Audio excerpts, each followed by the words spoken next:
आप देख रहे हैं मनी गुरु। इंश्योरेंस सेक्टर में 1 अक्टूबर से कुछ बदलाव हो रहे हैं, जिसमें मुख्य तौर पर पॉलिसी धारक को पॉलिसी ऑनलाइन ही जारी होगी और इसमें आपको कैसे तैयारी करनी है, इस पर बातचीत करने के लिए हमारे साथ हर्षवर्धन रूंगटा है। हर्षवर्धन, अब जिनके पास लाइफ इंश्योरेंस पॉलिसी है वो इसको डीमैट कैसे कर सकते हैं, और मैं चाहूंगी इसके बाद आप नॉन लाइफ इंश्योरेंस के डीमैट के बारे में भी बताएं।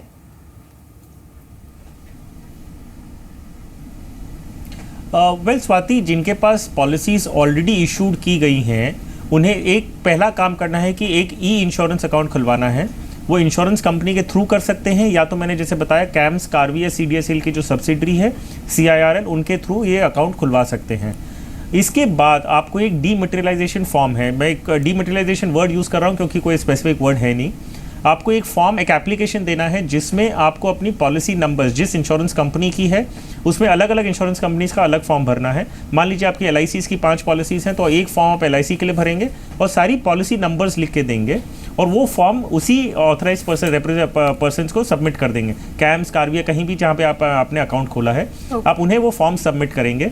एज ऑफ नाउ आपको ओरिजिनल पॉलिसी डॉक्यूमेंट अटैच करने की ज़रूरत नहीं है, सिर्फ आप फॉर्म भर के अगर देते हैं तो ये फॉर्म फिर LIC के पास जाएगा और LIC इसे डीमटेरियलाइजेशन रिकॉर्ड पे आपके रिपोजिटरी को दे देगा। आपकी अगर HDFC या ICICI और कोई कंपनी के साथ है तो वैसे ही आपको सिमिलर फॉर्म भर के आपको एप्लीकेशन दे देना है और पॉलिसी क्रेडिट आपके ई इंश्योरेंस अकाउंट में दिख जाएगा।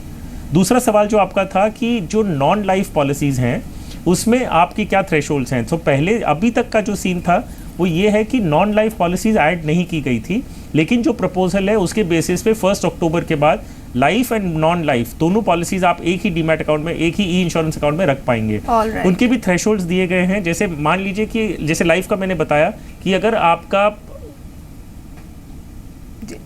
गो ऑन हर्षवर्धन,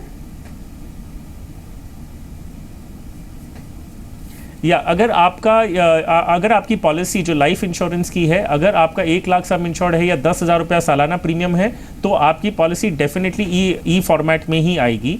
और आज की तारीख में अगर हम देखें तो ये मान लीजिए लगभग कंपलसरी हो गया कि कोई भी इंश्योरेंस कंपनी 1 लाख के नीचे के सम इंश्योर्ड की पॉलिसी देती ही नहीं है। तो लगभग ये सभी को लागू होने वाला है 1 अक्टूबर ऑनवर्ड्स लाइफ इंश्योरेंस में। नॉन लाइफ इंश्योरेंस में अगर हम देखें तो हेल्थ, अगर आपका जो मेडिक्लेम पॉलिसीज़ की बात कर रहे हैं, अगर आपका प्रीमियम सालाना 5,000 से ज़्यादा है या आपका सम इंश्योर्ड 5 लाख रुपए है तो आपको पॉलिसीज ई इंश्योरेंस फॉर्म में ही आएगी। अगर दूसरी पॉलिसीज़ की देखें तो वैसे ही थ्रेशोल्ड्स दिए गए हैं कि आपका 5,000 प्रीमियम होना चाहिए या 10 लाख सम इंश्योर्ड होगा तो पॉलिसीज ई इंश्योरेंस फॉर्मेट में आएगी। सो लाइफ और जनरल दोनों का लिए ये ई इंश्योरेंस अकाउंट खोल दिया गया है। थ्रेशोल्ड्स लिमिट दी गई है कि अगर इसके ऊपर आपका पॉलिसी है, इस प्रीमियम या सम इंश्योर्ड, तो आपको ई पॉलिसी कंपलसरी है। उसके नीचे है तो आपके पास चॉइस है कि आपको फिजिकल डॉक्यूमेंट लेना है या आपको क्रेडिट अपने ई इंश्योरेंस अकाउंट में लेना है। तो ये दोनों प्रोविजन खुला छोड़ दिया गया है एक मिनिमम थ्रेशोल्ड के नीचे। ऑलराइट, लेकिन हर्षवर्धन, ई इंश्योरेंस अकाउंट की कुछ चुनौतियां आप देखते हैं आने वाले टाइम में, जो कुछ कह सकते हैं चैलेंजेस फेस किए जा सकते हैं इसको लेकर?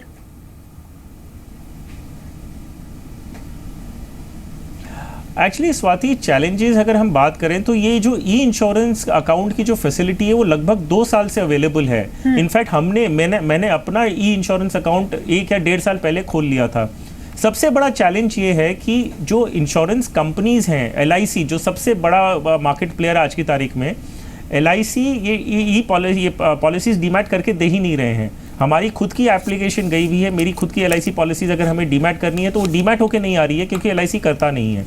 बीच में IRD ने एक मुहिम निकाली थी जिसमें उन्होंने कहा था कि एक मिनिमम नंबर ऑफ पॉलिसीज आपको डीमैट करनी होगी, भले आप सिस्टम पे आते हो नहीं आते हो। उस दौरान थोड़ी पॉलिसीज डीमैट हो गई, बाकी नहीं हो रही हैं। दूसरा इंपॉर्टेंट फैक्टर ये है कि जो कॉस्ट इन्वॉल्व हैं, जो इंटरमीडियरीज हैं, जो रिपोजिटरीज हैं, अगर हम देखें तो ये कॉस्ट फैक्टर्स बहुत इंपॉर्टेंट है क्योंकि अगर कोई रिपोजिटरी अकाउंट खोलता है तो 5 रुपया एक अकाउंट खोलने में मिल रहा है लगभग, फिर बाद में पॉलिसीज डीमैट करते हैं तो थोड़ा बहुत कुछ उस समय मिलता है। सो ये इकोनॉमिकली वायबल नहीं हो रहा है इंटरमीडियरीज को इसको पुश करने में, और अगर इंटरमीडियरीज के लिए वायबल नहीं होगा तो इवेंचुअली वो ऑफर नहीं करते हैं सर्विसेज। और जैसे हमने कहा कि जो पॉलिसी होल्डर है उन्हें कोई भी कॉस्ट नहीं लग रहा, अकाउंट ओपनिंग नहीं है, AMC नहीं है, पॉलिसी डीमैट करने के लिए कोई कॉस्ट नहीं है, तो ऑब्वियसली कॉस्ट स्ट्रक्चर्स जो हैं वो बहुत नीचे, बहुत लो रखे गए हैं। लेकिन यही चीज एक चैलेंज बन रहा है कि क्योंकि इंटरमीडिएट्स को कोई पैसे मिलते नहीं तो अकाउंट कोई खोलना नहीं चाहता। लेकिन तो इसे ये चैलेंजेस शायद के साथ एक हर्षवर्धन लोगों के बीच में ये अकाउंट और इसको पॉपुलर कैसे किया जाए, क्योंकि 1 अक्टूबर के बाद तो कंपलसरी होने जा रहा है।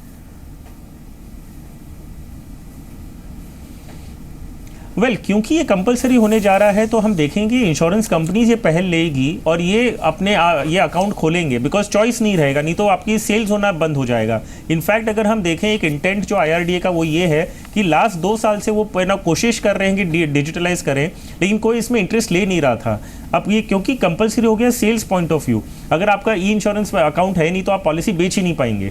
सो इंश्योरेंस कंपनीज पे ओनर्स डाल दिया गया है और ये insurance companies I am sure भले इंसेंटिव नहीं हो या एक टीडियस टास्क हो, लेकिन ये इंश्योरेंस इनको खोलना ही पड़ेगा, नहीं तो ये पॉलिसीज ही नहीं बेच पाएंगे। सो बिजनेस बेसिकली सेल्स को लिंक कर दिया है सर्विसिंग के साथ, तो ये अकाउंट ऑटोमेटिकली खुलने लग जाएंगे और ये आपके पास भी चॉइस नहीं होगा, आपको इंश्योरेंस अकाउंट लेना ही पड़ेगा अगर आपको इंश्योरेंस चाहिए। तो आपको लगता है कि इस बदलाव के बाद इंश्योरेंस सेक्टर में विस्तार की संभावना बढ़ जाएगी और काफी बदलाव देखने को मिलेगा?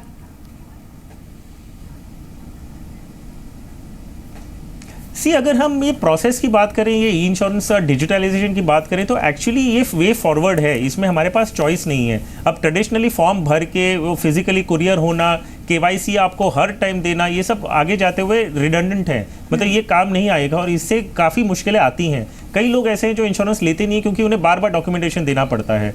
सो यहाँ पे अगर आपने एक बार सेंट्रल KYC करवा लिया है, KYC करवा लिया है, तो आपका डेटा वहीं से पुल आउट होगा और उसके बेसिस पे आपको वापस डॉक्यूमेंट्स देने की ज़रूरत नहीं है। तो ये बहुत ही कन्वीनियंट है जी, और ये एक फ्यूचर है, इसमें कोई चॉइस नहीं है।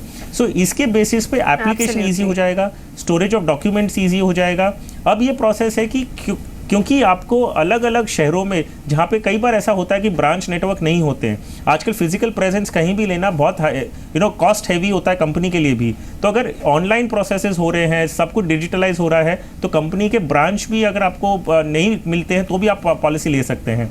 सो छोटे शहरों में लगभग बहुत आसान होगा और ये मार्केट को बेसिकली एक्सपैंड करेगा। जो कवरेज हम देखते हैं कि जो percentage of premium insurance to GDP जो बहुत लो है हमारा, शायद ये उसके एक स्टेप है जो उसको एक्सपैंड कर सके। एब्सोल्युटली। तो इंश्योरेंस डिजिटल रेवोल्यूशन 1 अक्टूबर के बाद जो होने जा रहा है और पॉलिसी धारकों को जो ऑनलाइन पॉलिसी मिलेगी उससे ना सिर्फ सेक्टर बल्कि आपको भी फायदा होने जा रहा है, क्योंकि आपके लिए जिंदगी आसान होने जा रही है। Thank you so much Harshvardhan Rungta हमारे साथ इस एपिसोड में जुड़ने के लिए। इसी के साथ मणिगुरु के आज के इस एपिसोड में बस इतना ही।